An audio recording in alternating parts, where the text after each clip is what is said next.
Hi guys, welcome back to another episode on Rancor Reptiles. My name is Hector, and welcome back to another Herp Talk. If you like these talks, leave a like, subscribe, comment down below on your thoughts on the video, or maybe even leave a suggestion for a future video.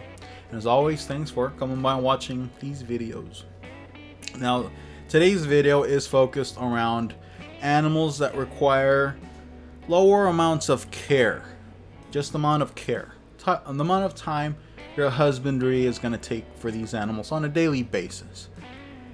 And no matter how low the number is, every animal, every pet you get needs some kind of daily care. It's just something that you sign up for. No animal is carefree.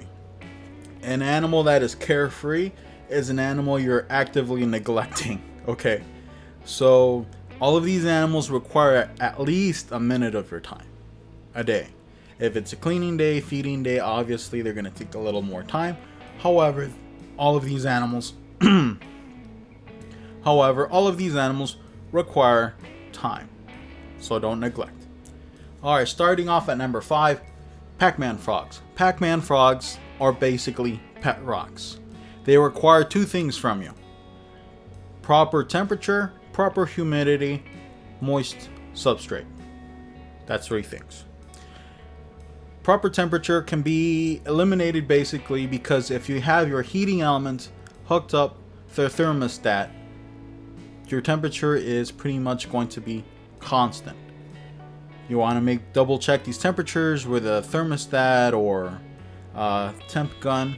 However, if you have programmable heat, basically reduces a very low amount of care minutes to even lower. Proper humidity. You need to buy a hydrostat, make sure that the humidity is proper in the enclosure. If it is, that's perfect. Look at the substrate. If the substrate is dry, because you can't have high humidity and dry substrate. Make sure that the substrate is damp, not wet, just a little damp, and your frog will appreciate that. Frogs having wet skin, needing a little more damp substrate so their skin doesn't dry out. Make sure that their substrate stays properly humidified, right? So that's basically all they need. Feed them crickets or whatever once every 2 days.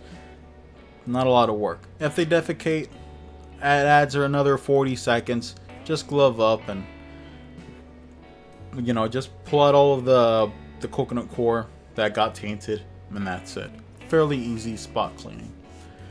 Moving on to number 4 are leopard geckos and other types of arid geckos.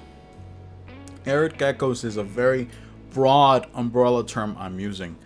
Any gecko that comes from from very arid areas of the world, their care are all pretty similar. Have a nice hot spot, a water dish with clean water. That's it. The type of enclosures they need vary widely, of course, because some can climb up glass, others can't. So that's little things you need to modify for, when you're making the enclosure. However, the care wise, it's always fairly simple. Make sure that the hotspot heat is appropriate and make sure they have nice clean water. That's basically it. Feed them crickets and clean up their poo. If you have a leopard gecko, they make the job super easy because they will only poop in probably one area of the tank. Make sure that area stays nice and clean, and that's pretty much it. Super easy. That's why leopard geckos are one of the most popular geckos in the community, is because they're super easy. But of course, number 3, beating out the leopard gecko, in my opinion, are crested geckos and other New Caledonian geckos that stay around the same size as them. Like chihuahuas, though they get a little bigger, gargoyle geckos, crested geckos. Why do I think they have leopard geckos beat? They only need humidity. They do very well on ambient temperature. And their diet, basically, you can replace with commercially available Crested Gecko diet powders. There's various companies produce different types like Pangea and And you know, every other company has a certain type of Crested Gecko diet, and all of them are pretty good. Pangea is very good. Leap and Leeches, I think, has their own. So their diet basically consists of basically a dehydrated powder that you only add a certain amount of water to, have it a very nice thin consistency. It's still kind of thick, and the Crested slash Gargoyle slash Chihuahua will lick this up, and that'll basically be it. Feed them this once every 2 to 3 days, and that's basically it. Make sure their humidity is proper. Make sure that you mist every day, because these geckos do lap up the water from surfaces in their enclosure. That's how they drink their water. So you might want to make sure that you mist every day to keep those geckos properly hydrated. And that's it. So you mist every day, and you mix this powder for them once every 3 days. Super easy, super easy. Moving on to number 2 would be ball pythons. Ball pythons and American colubrids as a general. Ball pythons sure do need a little higher humidity than American colubrids. However, if you keep them in racks or proper enclosures, the enclosure does a good job at keeping in humidity. So that is almost never an issue. And for American colubrids, they really don't need higher humidity. For these snakes, you feed them about once a week. They poop about once a week, so you clean that up. And once a month, you clean out their substrate. Super easy. And a lot of times, these animals are great at handling. You can probably hang out with these animals while you watch a movie or something. So snakes, I think, make great pets simply because they don't need that much care. Obviously, you got to make sure the hot spot is proper. If they have a certain humidity requirement, make sure that's met. But otherwise, super easy and hard to mess up. So the number 1, you guys will probably get angry at me. However, if you're looking to get an animal that doesn't require very much care, you're probably looking at something like a tarantula, a scorpion, or invertebrates, like different types of roaches. Those types of animals require very little care, and I would prefer you not handle them at all, because they might bite you, they might pinch you, they might stab you with their deadly bits. These animals just require proper humidity, and a lot of times they like the ambient temperature. So that's basically it, right? Since these guys are invertebrates, they really don't need to be fed that often, maybe fed once every 3 days. These invertebrates are extremely hardy. As long as you have the proper setup for them, right? These animals will probably live a long life, as long, proper care.